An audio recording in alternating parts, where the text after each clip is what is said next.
Praise Lord. परमेश्वर का धन्यवाद हो इस मौके के लिए जो मुझे मिला कि मैं परमेश्वर के लिए एक गीत गाऊं। और मैं इतना अच्छा तो नहीं गाती, पर परमेश्वर को महिमा मिले और मैं एक गीत के द्वारा आपको आशीष देना चाहती हूँ।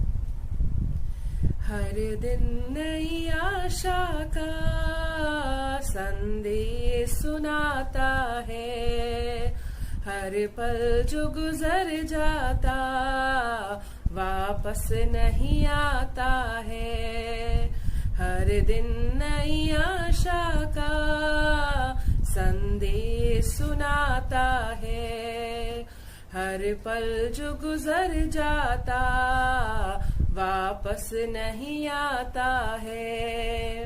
दुनिया में तसल्ली तो मिलती है उसी दिल को, दुनिया में तसल्ली तो मिलती है उसी दिल को, मिलती है उसी दिल को जो गीत मसीहा के हर रोज ही गाता है, जो गीत मसीहा के हर रोज ही गाता है। हर दिन नई आशा का संदेश सुनाता है, हर पल जो गुजर जाता वापस नहीं आता है। प्रेज लॉर्ड,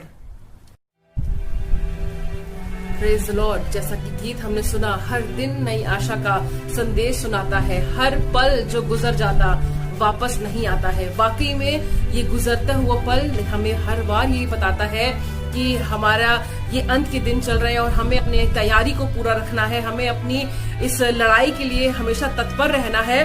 और परमेश्वर का वचन हमें बताता है, पहला यूहन्ना 5 और उसकी 13वीं आयत में लिखा है, मैंने तुम्हें जो परमेश्वर के पुत्र के नाम पे विश्वास करते हो इसलिए लिखा कि तुम जानो कि अनंत जीवन तुम्हारा है। और परमेश्वर ये चाहता है कि हम इस बात को जान लें कि अनंत जीवन हमारा है। आज हम जब अपनी जिंदगियों में भटक जाते हैं, तरह तरह की चीजों में फंस जाते हैं, उलझ जाते हैं, हमें बहुत जरूरी है कि हम इस बात को जाने कि परमेश्वर हमसे क्या कहना चाहता है। अनंत जीवन का उसने हमें वारिस बनाया है और अक्सर हम अपनी इन राहों से भटक जाते हैं।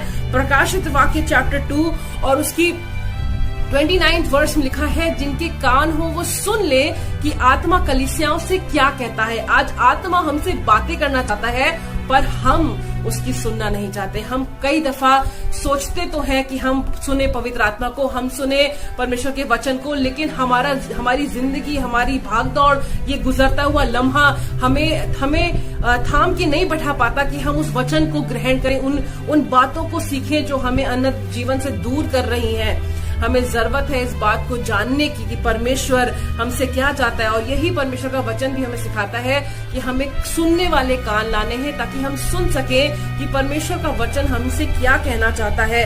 दूसरा तिमोथी और उसका चैप्टर 2 और उसकी जो 4th वर्स और 5th वर्स है उसमें इस प्रकार से लिखा है, जब कोई योद्धा लड़ाई पर जाता है तो इसलिए कि अपने भर्ती करने वाले को प्रसन्न करे और आपको संसार के कामों में नहीं फंसाता।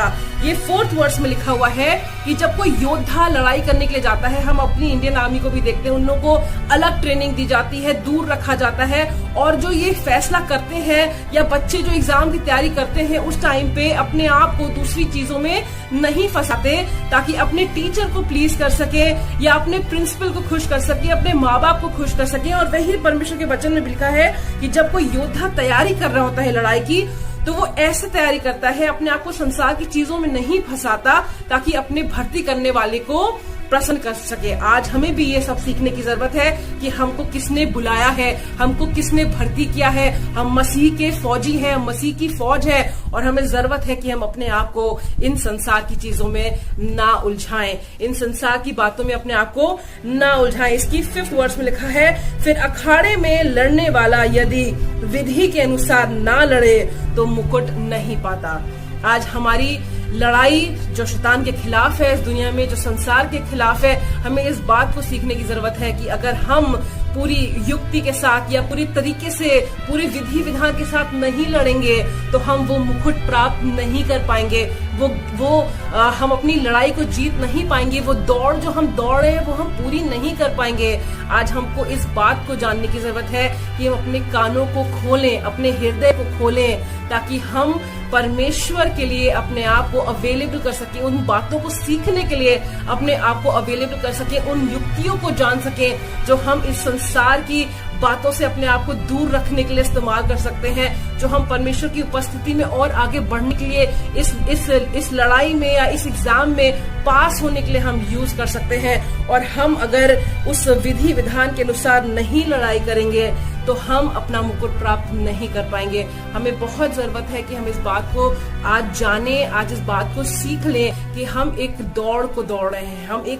पौलुस कहता है मैं ऐसे दौड़ता हूं कि मैं उस मुकुट को प्राप्त कर सकूं। आज हमें भी अपनी दौड़ को इस प्रकार से दौड़ना है, अपनी रेस में इस प्रकार से दौड़ना है, पूरे रूल्स एंड रेगुलेशंस के साथ, इन बातों को जानने सीखने के बाद, अपने कानों को खोलने के बाद कि हम पवित्र आत्मा की आवाज को सुन सके, पवित्र आत्मा से हम सीख सकें और उस मुकुट को प्राप्त कर सकें। ज्यादा वक्त नहीं है मेरे पास, लेकिन मैं बस इतना ही बताना चाहती हूँ कि हमारे लिए ये जानना बहुत जरूरी है कि हमारे पिता परमेश्वर ने की ये इच्छा है कि हम इस बात को जाने कि अनंत जीवन हमारा है, हम उसके द्वारा बुलाए गए हैं और हमें अपने भर्ती करने वाले को प्रसन्न करना है और इस विधि के अनुसार दौड़ना है कि हम उस मुकुट को प्राप्त कर सकें। आइए प्रार्थना करें।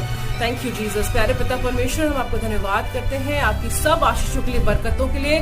प्रभु धन्यवाद करते हैं प्रभु अमितोष के लिए, खुदा आप धन्यवाद करते हैं प्रभु महिमा के लिए। प्रभु हम धन्यवाद करते हैं प्रभु कि आपने इन लोगों को अपनी सेवा के लिए चुना है खुदा बाप, और प्रभु ये एक अच्छा काम कर रहे हैं कि प्रभु तेरे काम को और फैला रहे हैं खुदा बाप। इस यूट्यूब चैनल को प्रभु तेरे हाथों में सौंपते हैं खुदा बाप, बहुतायत से बरकत दे, लोगों के लिए बरकत का बाइस बना खुदा बाप। और विनती करते हैं खुदा बाप कि ऐसे जो लोग हैं प्रभु जो तेरी सेवा में लगे हैं खुदा बाप, वो लोग प्रभु यीशु मसीह इसी दौड़ में इस कदर दौड़े खुदा बाप की जीतने वाले हो सके खुदा बाप, ना सिर्फ खुद बल्कि और आत्माओं को बचाने वाले हो सके खुदा बाप। प्रार्थना करते हैं खुदा बाप प्रभु अब देश की कंडीशन के लिए प्रभु, जो भी बीमारियां, जो भी सब चीजें चल रही हैं और प्रभु ये चलती ही रहेंगी प्रभु, हम विनती करते हैं अपने लोगों को मजबूत बना खुदा बाप, अपने लोगों को हियाव दे, अपने लोगों को प्रभु दृढ़ कर खुदा बाप कि हर मुसीबत हर परेशानी में खुदा बाप पूरी दृढ़ता के साथ, पूरे विश्वास के साथ प्रभु इसका सामना कर सके प्रभु। एक साथ खड़े होकर प्रभु हम चाहे हर हाल में, किसी भी हाल में हो प्रभु, तेरे नाम सताइश तेरे नाम की हम करते रहे खुदा बाप। एक बार फिर से प्रभु इन लोगों को, इन बच्चों को प्रभु तेरे हाथों में सौंपते हैं और विनती करते हैं प्रभु बहुत बरकत दे और बहुतायत से इस्तेमाल कर, बहुत रूहों को बचाने का वसीला बना यीशु नासरी। हर चीज को प्रभु तेरे हाथों में सौंपते हैं और धन्यवाद के साथ इस प्रार्थना को अपने उद्धार करता यीशु नासरी के नाम से मांगते हैं, आमीन। God bless you all.